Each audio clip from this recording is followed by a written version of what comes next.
Hello दोस्तों, एक बार फिर से स्वागत है आप सभी का आपके अपने यूट्यूब चैनल में। दोस्तों, इस वीडियो में हम बात करने वाले हैं सीआरपीएफ का जो पिछले साल का जो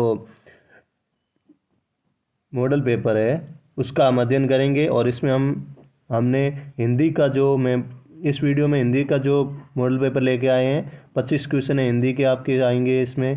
तो आज हम हिंदी के जो 25 क्वेश्चन जो कि प्रीवियस ईयर के क्वेश्चन है, तो इन क्वेश्चनों का अध्ययन करेंगे।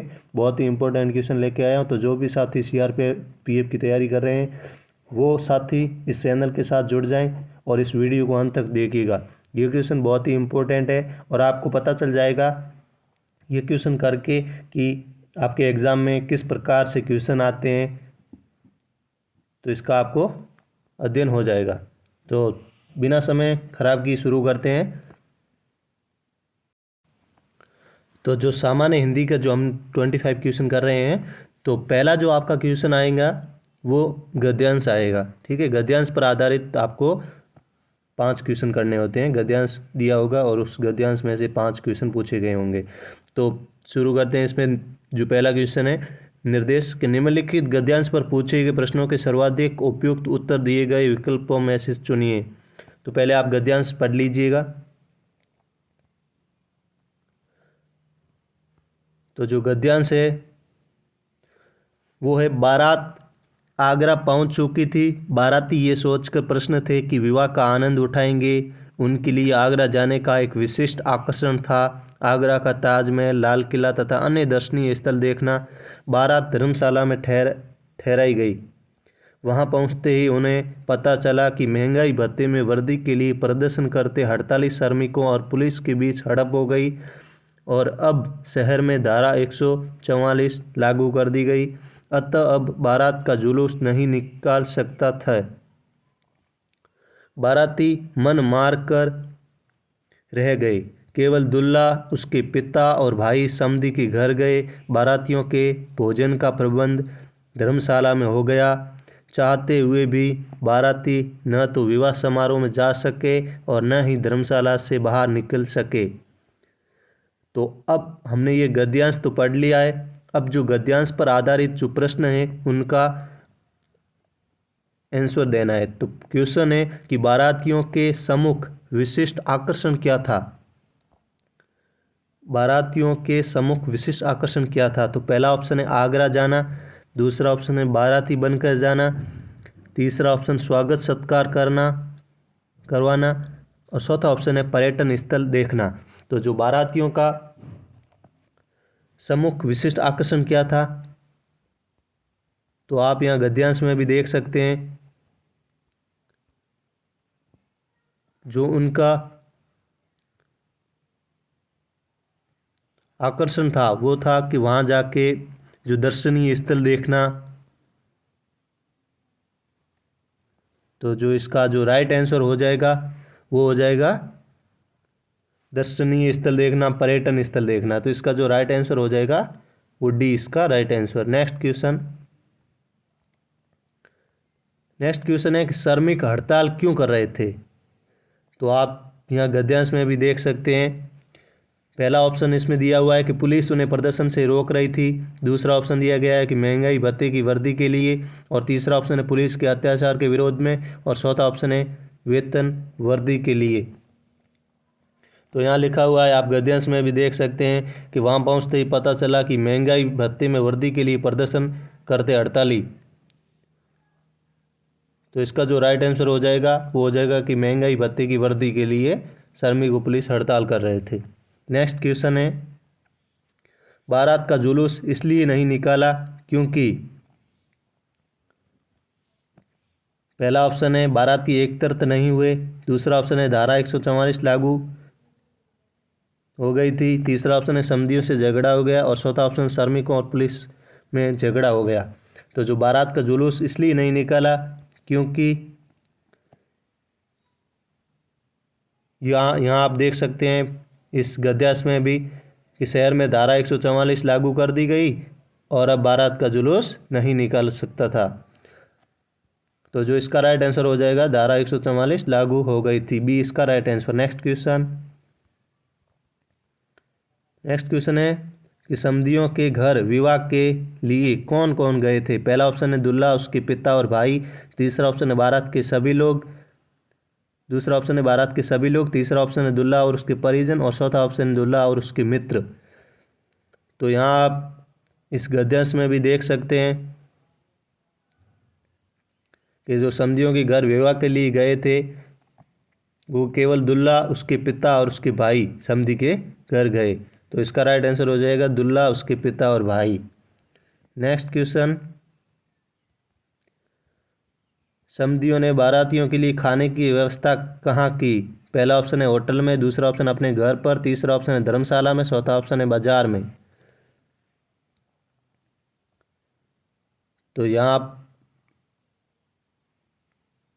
पैसेज में जो गद्यांश है उसमें भी देख सकते हैं कि बारातियों के लिए भोजन का प्रबंध धर्मशाला में हो गया था। तो इसका राइट आंसर हो जाएगा धर्मशाला, सी इसका राइट आंसर। तो ये पैसेज के 5 क्वेश्चन कंप्लीट हो गए। अब नेक्स्ट क्वेश्चन है कि निम्नलिखित वाक्यांश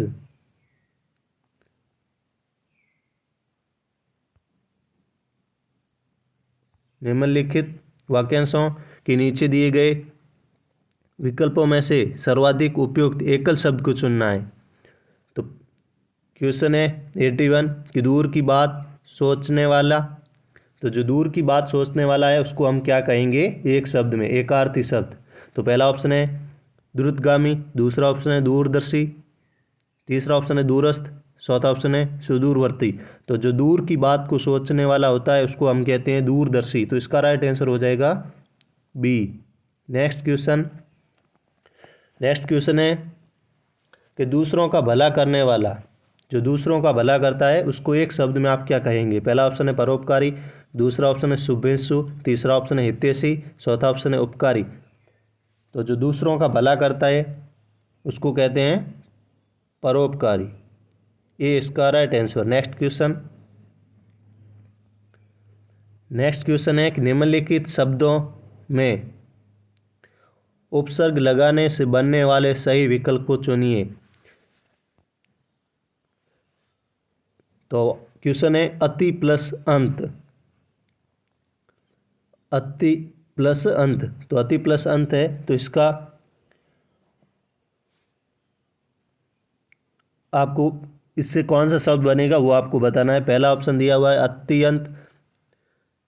दूसरा ऑप्शन है अत्यंत। तीसरा ऑप्शन है अति अंत। और चौथा ऑप्शन है अत्यंत। तो अति प्लस अंत, इसमें अति शब्द है और पीछे उपसर्ग लगा हुआ है अंत। तो इसका जो शब्द बन जाएगा वो बन जाएगा अति प्लस अंत, अत्यंत। इसका राइट आंसर हो जाएगा अत्यंत, बी। नेक्स्ट क्वेश्चन, सत प्लस जन। सत प्लस जन, पहला ऑप्शन है सज्जन। दूसरा ऑप्शन है सज्जन। तीसरा ऑप्शन है सज्जन। चौथा ऑप्शन है सतजन। तो जो सत प्लस जन से बनेगा वो बनेगा सज्जन, सी इसका राइट आंसर। नेक्स्ट क्वेश्चन है निम्नलिखित शब्दों में प्रत्यय लगाने से बनने वाले सही विकल्प को चुनना है। तो शरीर प्लस एक प्रत्यय लगा हुआ है, तो शरीर प्लस एक से कौन सा शब्द बनेगा। शारीरक पहला ऑप्शन। दूसरा ऑप्शन है शारीरिक। तीसरा ऑप्शन है शारीरिक। चौथा ऑप्शन है शारीरिक। तो इसमें जो राइट आंसर है वो हो जाएगा शारीरिक, जिसमें री की मात्रा बड़ी होगी फिर छोटी होगी। तो इसमें पहले बड़ी है, पहले छोटी है फिर बड़ी है, तो ये तो गलत है। इसका राइट आंसर हो जाएगा सी। नेक्स्ट क्वेश्चन, वर प्लस इष्ट, इष्ट प्रत्यय लगा हुआ है, तो इससे कौन सा शब्द बनेगा। पहला ऑप्शन है वरिष्ठ। दूसरा ऑप्शन है वरिष्ठ। तीसरा ऑप्शन है वरिष्ठ। चौथा ऑप्शन है वरिष्ठ। तो वर प्लस इष्ट, इससे जो शब्द बनेगा वो बनेगा वरिष्ठ। ये वरिष्ठ होगा नहीं, ये भी नहीं होगा, और वरिष्ठ इसमें ट नहीं होगा, ठ होगा। तो इसका राइट आंसर होगा डी। नेक्स्ट क्वेश्चन, बहन प्लस ओही, तो इससे कौन सा शब्द बनेगा। पहला ऑप्शन है बहनोई। दूसरा ऑप्शन है बहनोई। तीसरा ऑप्शन है बहनुई। चौथा ऑप्शन है बहनोई। तो इसमें इसका जो राइट आंसर हो जाएगा वो हो जाएगा बेहनोई। दो मात्रा नहीं होगी, इस पर एक ही मात्रा होगी। और नुई तो ये तो हो ही नहीं सकता है, और नई इसमें ये आता ही नहीं, ये आता है। तो इसका राइट आंसर हो जाएगा बी। नेक्स्ट क्वेश्चन है निम्नलिखित लोकोक्तियों का सही अर्थ प्रदत्त विकल्पों में चुनना है। लोकोक्ति दी हुई है तो लोकोक्ति आपको बताना है कि गागर में सागर भरना। गागर में सागर भरना इसकी लोकोक्ति क्या होगी वो बतानी है। पहला ऑप्शन है सागर से गागर में पानी भरना। दूसरा ऑप्शन है थोड़े से शब्दों में बड़े भाव या विचार को प्रकट करना। तीसरा ऑप्शन है थोड़े कार्य को बहुत बड़ा बताकर करना। चौथा ऑप्शन है सागर में पानी उड़ेलना। तो गागर में सागर भरना इसका लोकोक्ति होता है कि थोड़े समय में बड़े भाव या विचार को प्रकट करना। बी इसका राइट आंसर। नेक्स्ट क्वेश्चन, काला अक्षर भैंस बराबर। पहला ऑप्शन है जो अनपढ़ हो। दूसरा ऑप्शन जो लिखे वो झूठ माने। तीसरा ऑप्शन जिसे काले अक्षर बड़े लगे। चौथा ऑप्शन बिना सोचे अर्थ करने वाला। तो काला अक्षर भैंस बराबर का मतलब होता है जो अनपढ़ होता है, जिसको कुछ भी पढ़ना नहीं आता है। इसका राइट आंसर हो जाएगा ए। नेक्स्ट क्वेश्चन, सीधी उंगली से घी नहीं निकलता। सीधी उंगली से घी नहीं निकलता, इसका आपको लोकोक्ति बताना है। पहला ऑप्शन है सीधे बन से काम नहीं चलता। दूसरा ऑप्शन है टेढ़ी उंगली वाला घी जल्दी निकाल लेता है। तीसरा ऑप्शन है घी उंगली में जरूर लगता है। चौथा ऑप्शन है घी निकालने के लिए उंगली टेढ़ी करनी पड़ती है। तो सीधी उंगली से घी नहीं निकालता इसका मतलब होता है कि सीधेपन से काम नहीं चलता। इसका जो राइट आंसर है वो जो हो जाएगा ए। नेक्स्ट क्वेश्चन, निम्नलिखित मुहावरों का सही अर्थ निम्नलिखित प्रदत्त विकल्पों में से चुनिए। तो इसमें आपको मुहावरे बताने हैं। तो आंखें खुलना, आंखें खुलना का मुहावरा बताना है। पहला ऑप्शन है भाग्य बनना। दूसरा ऑप्शन है सही बात समझ में आना। तीसरा ऑप्शन है सामने आना। और चौथा ऑप्शन दुख के बाद आंख खुलना। तो आंखें खुलने का जो मुहावरा है वो होगा कि सही बात समझ में आना। बी इसका राइट आंसर। नेक्स्ट क्वेश्चन, कोल्हू का बैल।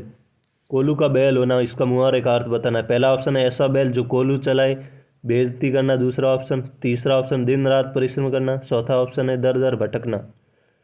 तो जो कोल्हू का बैल का मुहावरे का अर्थ होता है दिन रात परिश्रम करना। सी इसका राइट आंसर। नेक्स्ट क्वेश्चन, मुट्ठी गर्म करना, इसका मुहावरे का अर्थ बताना है। पहला ऑप्शन है अपमान करना। दूसरा ऑप्शन है रिश्वत लेना। तीसरा ऑप्शन है हाथ तोड़ लेना। चौथा ऑप्शन है मुट्ठी पर आग रखना। तो मुट्ठी गर्म करना मुहावरे का अर्थ है रिश्वत लेना। इसका राइट आंसर हो जाएगा बी। नेक्स्ट क्वेश्चन है निम्नलिखित अनेकार्थी शब्दों के तीन विकल्प शब्द में से संबंधित है, एक विकल्प असंबंधित है। असंबंधित विकल्प को चुनिए। तो जो अंक है, अंक का जो सही अर्थ नहीं है वो बताना है आपको, जो इससे असंबंधित है अंक से। पहला ऑप्शन है गोद। दूसरा ऑप्शन है नाटक का विभाजन। तीसरा ऑप्शन है संख्या। चौथा ऑप्शन है गणित। तो अंक का मतलब गोद भी होता है, नाटक का विभाजन भी होता है, अंक को संख्या भी कह सकते हैं, लेकिन अंक को गणित नहीं कह सकते। इसका राइट आंसर हो जाएगा गणित, जो इससे संबंधित नहीं है। नेक्स्ट क्वेश्चन, अर्थ से जो असंबंधित शब्द है वो बताना है। पहला ऑप्शन है पाप। दूसरा ऑप्शन है धन। तीसरा ऑप्शन है आश्रय। चौथा ऑप्शन है प्रयोजन। तो जो अर्थ है वो धन है, आश्रय है, प्रयोजन इसका अर्थ है। और इसका अर्थ नहीं है पाप नहीं है, अर्थ का पाप अर्थ नहीं होता। तो इसका जो राइट आंसर हो जाएगा पाप। नेक्स्ट क्वेश्चन, निम्नलिखित वाक्यों में रिक्त स्थानों की पूर्ति के लिए सर्वाधिक उपयुक्त संबंध बोधक को चुनिए। यहाँ आपको रिक्त स्थान की पूर्ति करनी है। तो क्वेश्चन है कि भूख प्यास के रिक्त स्थान उसकी दशा बहुत खराब हो गई थी। तो आप ऑप्शन है इसके, पहला ऑप्शन है कि भूख प्यास के मारे, या भूख प्यास के लिए, या भूख प्यास के सहारे, या भूख प्यास के अनुरूप। तो इसका जो राइट आंसर है वो हो जाएगा भूख प्यास के मारे उसकी दशा बहुत खराब हो गई थी। तो इसका जो राइट आंसर है हो जाएगा भूख प्यास के मारे, ना कि लिए अनुरूप सार ये नहीं हो सकते हैं। तो इसका राइट आंसर ये।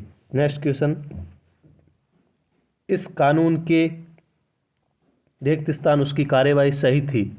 तो कानून के रिक्त स्थान उसकी कार्यवाही सही थी। पहला ऑप्शन है बाहर, दूसरा ऑप्शन है सामने, तीसरा ऑप्शन भीतर, चौथा ऑप्शन अनुसार। तो जो कानून होता है कानून के तो अनुसार ही होता है। तो इसका जो राइट आंसर हो जाएगा डी, कि कानून के अनुसार उसकी कार्यवाही सही थी। तो डी इसका राइट आंसर। नेक्स्ट क्वेश्चन, बहुत अनुनी विनय के रिक्त स्थान भी उसके माता पिता ने उससे कोई संबंध नहीं रखा। बहुत अनुनी विनय के पहला ऑप्शन कारण, दूसरा ऑप्शन बलबूते, तीसरा ऑप्शन उपरांत, चौथा ऑप्शन सहारे। तो बहुत अनुनी विनय के उपरांत भी उसके माता पिता से उससे कोई संबंध नहीं रखा। तो इसका जो राइट आंसर हो जाएगा उपरांत। नेक्स्ट क्वेश्चन है, निम्नलिखित वाक्यों में रिक्त स्थानों की पूर्ति के लिए सर्वाधिक उपयुक्त शब्द को चुनिए। जो यहाँ पर सर्वाधिक उपयुक्त होता है उसको चुनना है। पहला ऑप्शन है विधि का यही रिक्त स्थान है कि जो जन्मा है उसकी मृत्यु अवश्य होगी। तो विधि का यही अनुदेश पहला ऑप्शन, दूसरा ऑप्शन प्रावधान, तीसरा ऑप्शन विधान, चौथा ऑप्शन अध्यादेश। तो इसका जो राइट आंसर है वो हो जाएगा विधान, कि विधि का यही विधान है कि जो जन्मा है उसकी मृत्यु अवश्य होगी। तो विधि का यही विधान है, तो यहाँ पर हो जाएगा विधान। इसका right answer C. Next question, आज की इस जो 25 का जो प्रैक्टिस सेट का आखिरी क्वेश्चन है, कैसी रिक्त स्थान है कि निर्धन और धनी, निर्बल और सबल, युवक और वृद्ध सभी वर्तमान से असंतुष्ट है। पहला ऑप्शन है दुविधा, कैसी दुविधा है, या कैसी विपत्ति है, या कैसी वेदना है, या कैसी विडंबना है। तो इसका राइट आंसर हो जाएगा कि कैसी विडंबना है कि निर्धन और धनी, निर्बल और सबल, युवक और वृद्ध सभी वर्तमान से असंतुष्ट है। इसका राइट आंसर हो जाएगा डी, विडंबना।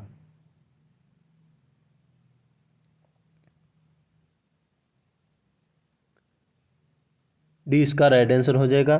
तो आज की इस क्विज में हमने जीके के हिंदी के 25 क्वेश्चन जो कि प्रीवियस ईयर वाले क्वेश्चन थे, बहुत ही इंपॉर्टेंट क्वेश्चन थे, इनका आज हमने अध्ययन किया। अगर आपको हमारा वीडियो अच्छा लगा हो तो वीडियो को लाइक शेयर कमेंट ज़रूर करें, और आप बताएं ज़रूर कि आपके कितने क्वेश्चन 25 में से सही किए आपने।